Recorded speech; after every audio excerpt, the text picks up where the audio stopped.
Oui, ils sont beaux là.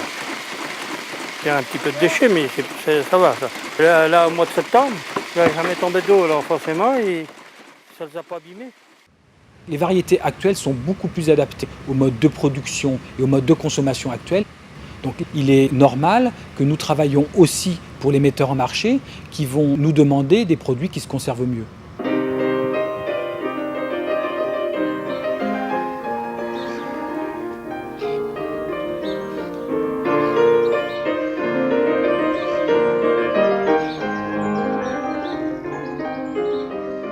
En 2005, la France est toujours le premier producteur européen de semences. Une étrange partie semble donc se jouer au pays du maraîchage, de l'horticulture et de la plante potagère. La région des Pays de Loire venant d'obtenir le label du convoité pôle du végétal, un futuriste parc de la plante est en construction aux portes d'Angers. Pôle d'excellence oblige. Le Val-de-Loire ayant longtemps été considéré comme le potager de la France, il était logique qu'y fleurissent nombre d'instituts agronomiques tels l'INH, dévoué à l'horticulture, l'INRA, à la recherche, la SNES et le GEVES, au contrôle des semences, et enfin l'OCVV, une agence européenne chargée de la protection intellectuelle des variétés végétales.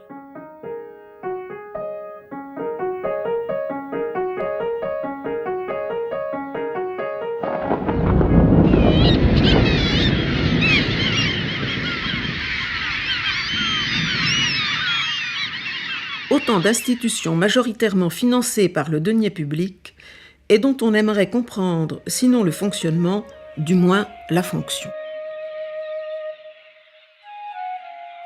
Dans le sillage des oiseaux migrateurs, du Grand Nord sont arrivés les froids qui durcissent la terre, reposent les sols et apaisent les paysages. Pour avoir toujours appelé un chat et un chou, je décidai de profiter de la saison froide pour hiverner en labo et apprendre. À l'Institut national de la recherche agronomique, je commençais par me joindre à un groupe de visiteurs tout aussi avides d'instruction. De la norme qu'on a dit, température de l'eau, ça s'ouvre, ça se ferme. Tout ça est piloté, tout ça également est cultivé selon des techniques respectueuses de l'environnement, ce qu'on appelle la protection biologique intégrée, c'est-à-dire d'utiliser les prédateurs qui vont faire de la lutte biologique, qui vont permettre de limiter ces pathogènes et surtout d'utiliser un produit chimique.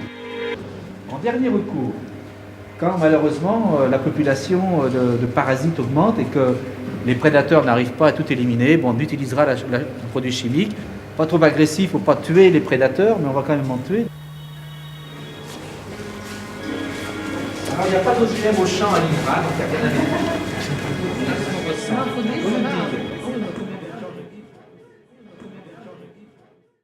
On peut tout de même se demander si ces irradiations ne produisent pas des plantes génétiquement modifiées.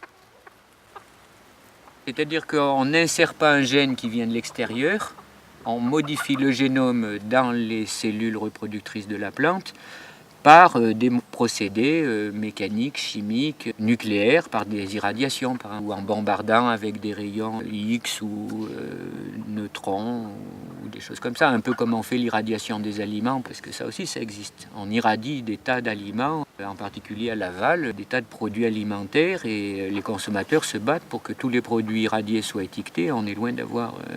Qu'est-ce qu'on irradie ?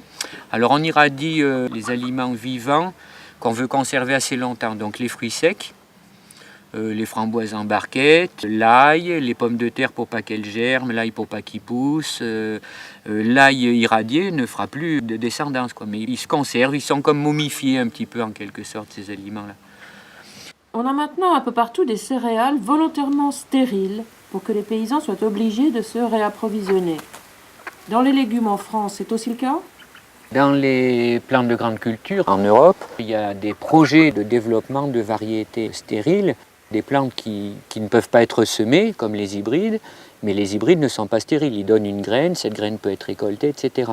La plante vraiment stérile, genre projet Terminator de Monsanto, pour le moment ça n'existe pas même en plante de grande culture en tant que variété mise au point, inscrite en potagère non plus. Mais si on ne bouge pas, si on ne lutte pas contre ça, c'est sûr qu'on y aura droit un jour ou l'autre.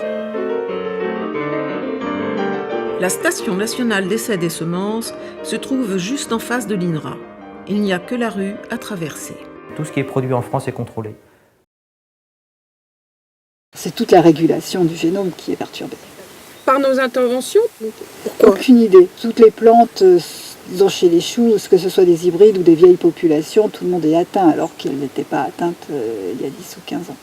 Pas à ce taux, c'est-à-dire que des plantes anormales, il y en a toujours eu, mais des plantes aussi anormales, là on se pose des questions. Bon, donc j'ai mis en place un essai sur 10 ans, c'est-à-dire j'ai stocké des graines que j'en sors un petit peu tous les ans, et puis voir l'évolution des phénotypes, disons de l'allure des plantes, du taux, avec en comparaison un sachet de graines de l'année, et puis essayer de se faire une idée de l'évolution. C'est-à-dire que quand on fait de la transgénèse, la plupart du temps ça ne marche pas. C'est-à-dire quand on met un gène étranger dans la plante, la plupart du temps on n'arrive pas à le faire exprimer. Alors pourquoi ? Et justement, on s'est aperçu qu'il y avait tout un système de régulation du génome, et c'est ce mécanisme de régulation de l'ADN à l'intérieur de la plante qui ne fonctionne plus sur les plantes. Et qu'est-ce que ça donne comme phénomène? Des plantes impropres à la consommation, qui sont tellement perturbées, de toute façon on ne les récolte pas, donc elles restent au champ. Au-delà de cette mainmise sur le vivant des grands groupes financiers liés à l'agroalimentaire, et par-delà la dépendance, voire la disparition du paysan qu'elle entraîne, comment illustreriez-vous la responsabilité de la recherche dans cette course à la rentabilité? Pour illustrer, la laitue sombrémia. Oui, la laitue sombrémia, c'est un bon exemple parce que c'est une plante au sujet de laquelle les chercheurs ont engagé une course sans issue.